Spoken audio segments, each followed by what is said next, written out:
Praise the lord. జనవరి 9వ తేదీ 2025. ఈరోజు దేవుని వాగ్దానము. మీలో ఎవనికైనను జ్ఞానము కొదువుగా ఉన్న ఎడల అతడు దేవునిని అడుగవలెను. యాకోబు రాసిన పత్రిక 1వ అధ్యాయం 5వ వచనం. ఈ వాక్యం ద్వారా మనం తెలుసుకోవాల్సిన విషయం ఏంటంటే, మనందరికీ జ్ఞానం ఎంతో అవసరం. జ్ఞానం లేకుండా జీవించటం వల్ల ఎన్నో సమస్యలు మన జీవితంలో ఎదుర్కోవాల్సి వస్తుంది. జ్ఞానం ఎవరికైనా తక్కువైన ఎడల దేవుణ్ణి అడగమని దేవుని వాక్యం సెలవిస్తుంది.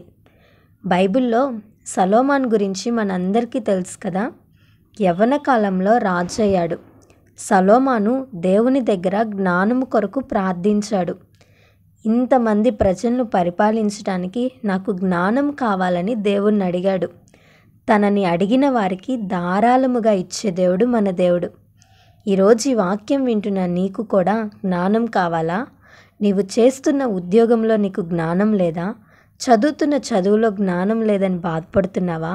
నీ జీవితాన్ని సరైన మార్గంలో నడిపించుకునే జ్ఞానం నీకు లేదా? అయితే దేవుని సన్నిధిలో అడుగు.